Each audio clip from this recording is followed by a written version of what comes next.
आज हम चर्चा करने वाले हैं एक ऐसी घटना, ऐसे गोचर के बारे में, ऐसे राशि परिवर्तन के बारे में जो 18 साल बाद लगभग होने जा रही है। यानी 30 अक्टूबर 2023 में राहु का राशि परिवर्तन हो रहा है। यानी राहु मेष राशि से मीन राशि में यानी उल्टी गति में जाकर मीन राशि में गोचर करने वाले हैं। वहीं पर अगर देखा जाए तो राहु का जब गोचर होगा तो केतु का गोचर भी कन्या राशि में होगा। और राहु का ये जो गोचर है, केतु का जो ये राशि परिवर्तन है, एक तो 18 साल बाद हो रहा है मीन राशि में, साथ ही साथ 18 महीने के लिए रहेगा। यानी कि देखा जाए तो 30 अक्टूबर 2023 से लेकर और 30 मई 2025 तक राहु देव मीन राशि में रहने वाले हैं और वहीं पर केतु देव कन्या राशि में रहने वाले हैं। आज हम चर्चा करेंगे राहु के बारे में और अगले एपिसोड में मित्रों हम चर्चा करेंगे कि केतु के बारे में। ये एपिसोड होगा राहु के ऊपर कि राहु का 12 राशियों पे क्या प्रभाव पड़ेगा, इसके बारे में इस कार्यक्रम में चर्चा करेंगे। सबसे पहले राहु का मंत्र, ओम अर्धकाया महावीर्या चंद्रादित्य विमर्दनम सिंगिका गर्भ संभूतम तम राहु पर्णमाम्यम। यानी अर्धकाया महावीर्य, यानी कि राहु की अर्धकाया है और महावीर्य का मतलब बहुत ज़्यादा लालसा और महत्वाकांक्षी वाला ग्रह। चंद्रादित्य विमर्दनम, जिसका चंद्रमा और देखा जाए सूर्य से गंभीर शत्रुता है। सिंगिका गर्भ संभूतम तम राहु प्रणमाम्यम, सिंह की सवारी करने वाला ऐसे राहु देव को हम प्रणाम करते हैं। चलिए सबसे पहले राहु देव कौन है, और ज़्यादातर दर्शकों को जो ज्योतिष के अंदर इंटरेस्ट रखते हैं उन्हें मालूम है, लेकिन फिर भी मैं थोड़ा सा अपनी ओर से पौराणिक महत्व भी आपको बताने जा रहा हूँ और वैज्ञानिक महत्व भी बताने जा रहा हूँ। पहले हम ये जानते हैं कि राहु है क्या, कौन है। तो पौराणिक कथा के अनुसार जब समुद्र मंथन के दौरान स्वर भानु एक दैत्य था जिसने अमृत का कलश या अमृत का पान पी के वो अमर हो गया, तब भगवान विष्णु ने अपने चक्र से उसके 2 भाग कर दिए। यानी कि जो विष्णु भगवान का चक्र था उसके गले से उसको काट दिया, तो ऊपर का हिस्सा या राहु कहलाया और नीचे का हिस्सा जो है, जो धड़ है, वो केतु कहलाया। और ये राहु और केतु के नाम से आगे प्रसिद्ध हो गए। वैसे इस राक्षस का नाम स्वरभानु था। अब वैज्ञानिक महत्व के बारे में मित्रों जानते हैं तो देखिएगा कि ये सूर्य है और सूर्य की परिक्रमा पृथ्वी करती है। मान लीजिए सूर्य है, सूर्य की परिक्रमा पृथ्वी करती है और पृथ्वी की परिक्रमा कौन करता है? चंद्रमा। तो जब जो पृथ्वी की जो कक्षा है और चंद्रमा की कक्षा देखा जाए, जब ये आपस में 2 भागों में ऊपर और नीचे काटती है, यानी कि 2 अक्षांश में काटती है, जो चित्र में दिख रहा है, और उसको नॉर्थ नोड और साउथ नोड कहा जाता है। यानी नॉर्थ नोड और साउथ नोड कहा जाता है और इसको टोटल इस घटना को लूनर नोड कहा जाता है। वहीं पर आपको ऊपर की तरफ केतु महाराज मिल जाएंगे, नीचे की तरफ आपको राहु महाराज मिल जाएंगे, जो कि पृथ्वी की कक्षा और देखा जाए चंद्रमा की कक्षा को 2 भागों में 2 बिंदुओं पे काटता है। आपको चित्र में समझ में आ जाएगा मैं क्या कहना चाहता हूँ। यहीं पर है राहु और केतु, याद रखिएगा। अब राहु और केतु को आपने जान लिया क्या है, कैसे दिखते हैं। वैसे तो दिखाई देते नहीं, छाया ग्रह हैं, लेकिन उसका अनुमानित वैज्ञानिक दृष्टिकोण हमने देख लिया, पौराणिक महत्व देख लिया।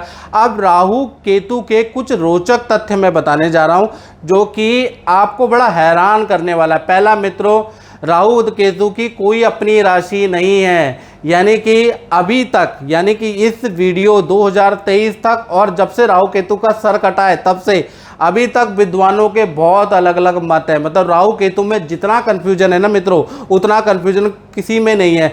कोई ये मानता है कि मिथुन राशि राहु की उच्च राशि होती है, कोई मानता है कि धनु राशि राहु की उच्च राशि होती है। इसी प्रकार से केतु में अलग अलग कन्फ्यूजन है, कौन मित्र है कौन शत्रु है, लोग अलग अलग तरीके से अलग अलग विद्वान डिस्क्राइब करते हैं, बिल्कुल कन्फ्यूजन है इसमें। साथ ही साथ सबसे बड़ी इंटरेस्टिंग बात मैं आपको बताऊं, राहु केतु एक ही शरीर से उत्पन्न हुए हैं। यानी कि एक आत्मा दो जान है, लेकिन उसके बाद भी देखा जाए दोनों में भी आपस में शत्रुता है। यानी जब देवता का दर्जा दोनों को मिल गया, राहु को और केतु का, तो एक दूसरे से भी चिढ़ने लगे और एक दूसरे से भी शत्रुता इन्होंने कर ली, जैसे भाई भाई आपस में लड़ते हैं। इसी तरह से देखा जाए तो दूसरा इंटरेस्टिंग पॉइंट क्या है, राहु जिसकी कुंडली में प्रबल होता है ना, वो बहुत बड़ा कॉपी कैट होता है। अब कॉपी कैट का मतलब कि ऐसे व्यक्ति के अंदर चालाकी और देखिए चालाकी जन्मजात होती है। ऐसे लोग बहुत चालाकी करते हैं, बुद्धि से बहुत तेज होते हैं, साथ ही साथ किसी चीज़ की कॉपी करने में जैसे कहते हैं ना, जूते की कॉपी बना ली, सॉफ्टवेयर की कॉपी बना ली, उसकी नकल बना ली, कॉपी करने में बड़े एक्सपर्ट होते हैं, ओरिजिनल को भी मात देते हैं। जिनका राहु अच्छा होता है, याद रखिएगा स्टूडेंट, जिनका भी राहु अच्छा होता है तो कहीं ना कहीं केंद्र त्रिकोण में बैठा है, शनि की राशि, बुध की राशि, शुक्र की राशि में बैठा है, तो मान के चलिए ऐसे लोग कॉपी कैट बड़ी जल्दी कर लेते हैं। किसी की लाइफस्टाइल को फॉलो करना, कोई टेक्नोलॉजी की कॉपी करना बहुत अच्छा कर लेते हैं और सक्सेसफुल हो जाते हैं।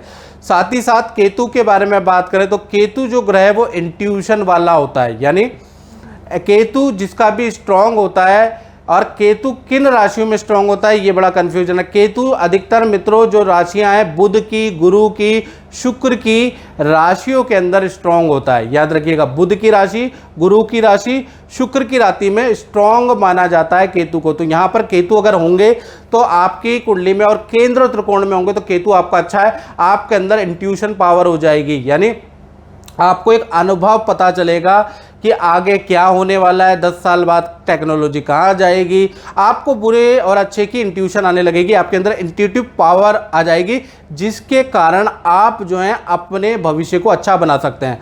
तो राहु और केतु दोनों अगर अच्छे हो जाते हैं तो कहीं ना कहीं एक में चालाकी बहुत अच्छी मिलती है और एक में इंट्यूटिव पावर ज़्यादा मिलती है। साथ ही साथ एक और इंटरेस्टिंग पॉइंट बताता हूँ, राहु केतु हमेशा वक्री होते हैं, यानी कि हमेशा उल्टे ही चलते हैं, लेकिन इनकी दृष्टि सीधी होती है। याद रखिएगा, इनकी जो दृष्टि होती है कुछ विद्वानों के अनुसार 5वीं, 7वीं और 9वीं दृष्टि होती है। याद रखिएगा, और विज्ञानों को मतलब विद्वानों के अलग अलग मत भी हैं राहु को लेकर।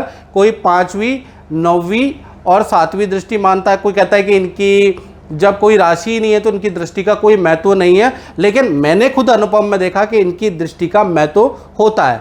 साथ ही साथ देखा जाए तो राहु जब भी राशि परिवर्तन करता है, जैसे कि 30 अक्टूबर 2023 में राहु देव राशि परिवर्तन कर रहे हैं, तो 9 महीने यानी शुरू के जो 9 महीने आपको अच्छा या बुरा दोनों इफेक्ट ज़्यादा मिलेगा, यानी ज़बरदस्त मिलेगा। अगर अच्छे होंगे तो अच्छा इफेक्ट मिलेगा और बुरे होंगे तो बुरा इफेक्ट आपको तुरंत मिलेगा, 9 महीने तक मिलेगा।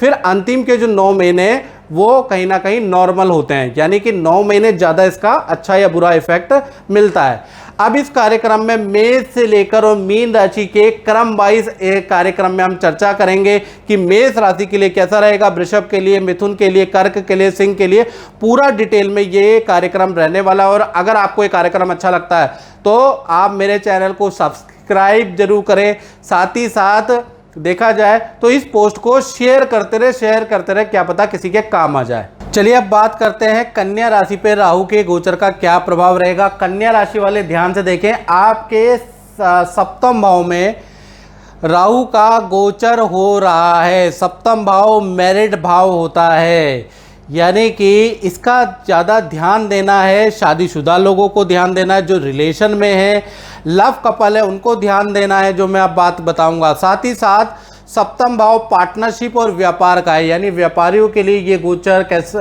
ज़्यादा इफेक्ट करेगा। और साथ ही साथ देखा जाए जो पार्टनरशिप में काम कर रहे हैं उनके लिए ये गोचर बहुत इफेक्ट करेगा। तो पहला चीज़, ये जो गोचर है ना, इसका नेगेटिव इफेक्ट मिलने वाला, और नेगेटिव इफेक्ट कुछ सावधानियां अगर आप रखेंगे कन्या राशि वाले तो उससे आप बच भी सकते हैं। तो वो सावधानियां क्या रहनी है, पहला इसका नेगेटिव इफेक्ट क्या रहेगा, इसके बारे में चर्चा कर लेते हैं। तो पहला चीज़ ये कि सप्तम भाव शादी का स्थान है, यानी कि जो मैरिड लोग हैं उनका एक्स्ट्रा मैरिटल अफेयर के योग बनते हैं। कोई व्यक्ति आपके जीवन में आ सकता है 18 महीने के अंदर।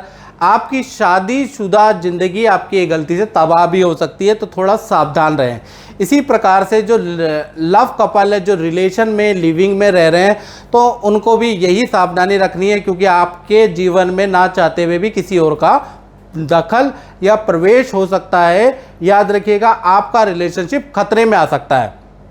साथ ही साथ देखा जाए तो ये जो 18 महीने यानी 30 अक्टूबर 2023 से लेकर 30 मई 2025 तक देखा जाए तो इसका दूसरा नेगेटिव इफेक्ट पड़ेगा कहीं ना कहीं जो व्यापार करते हैं उनके ऊपर, यानी कि व्यापार में आपको बहुत सारी समस्याओं का सामना करना पड़ सकता है, यानी कि काम बंद होने की कगार में आ सकता है, आपके प्रोडक्ट रिजेक्ट हो सकते हैं, काम में बड़ी दिक्कतें हो सकती है, पार्टनरशिप अगर आपका कारोबार है तो उसमें हानि हो सकती है, यानी कारोबार में आपकी परेशानी बढ़ सकती है, धोखा आपको मिल सकता है, इसकी सावधानी आपको रखनी है।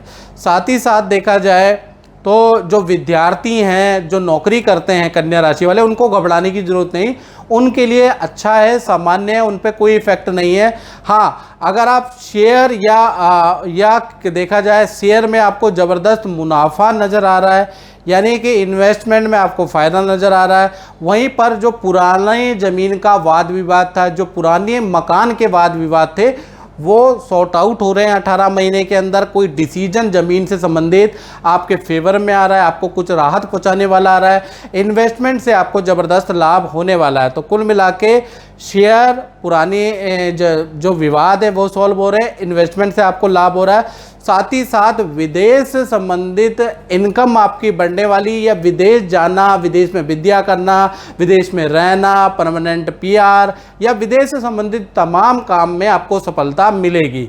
तो कुल मिला के ये जो सप्तम गोचर है ना, इसका प्रभाव एक तो मैरिड लोगों के ऊपर पड़ेगा, दूसरा जो कारोबार कर रहे हैं उन पे पड़ेगा, बाकी औरों को डरने की जरूरत नहीं है, उन पे इफेक्ट नहीं पड़ रहा, उन पे पॉजिटिव इफेक्ट है, याद रखिएगा। फिर भी आप और ज़्यादा डिटेल में जानना चाहते हैं और उपाय लेना चाहते हैं तो 7210124289 मेरा व्हाट्सएप नंबर आ रहा है। इसमें आप नाम, date of birth, time of birth, place of birth डालकर पहले आपको डिटेल डालनी होगी, तभी आपकी एप्लीकेशन स्वीकार होगी हमारे यहाँ। तब आप डाल के अपनी प्रश्न लिखेंगे और मिनिमम चार्ज अगर मैंने आपका रख रखा है, सबसे ज़्यादा कम संस्थान का चार्ज हमारा ही है, मिनिमम चार्ज रखा है, इससे कम चार्ज नहीं होगा, यानी कि वो दान पात्र वाला ही चार्ज है। इतना चार्ज है जितना आप भिखारियों को दे देते हैं जब आपका मन खुश होता है। तो कुल मिला के इतना कम चार्ज रख रखा है। उसके बाद भी आप लोग यूट्यूब में कमेंट लिखते हो कि आप तो पैसे मांगते हो, क्या पैसे मांग लिए, इतने तो आप भिखारी को देते हो जितने मैंने लिखे हैं। और मेरे सब्सक्राइबर भी आप देख लीजिए, 3 मिलियन के आसपास सब्सक्राइबर होने वाले हैं, फिर भी मैं आपकी सेवा कर रहा हूँ और आपके लिए इतना कम चार्ज मैंने रखा हुआ है। फिर भी आप कहते हो कि ये पंडित जी तो लालची हैं और ये बहुत पैसे मांगते हैं। आप और जगह भी तो देख के आए, फिर जाके यहाँ आए ना, तब जाके आपको पता चलेगा। चलिए, इस कार्यक्रम में बस इतना ही, मुझे दीजिए इजाज़त। जय माता दी।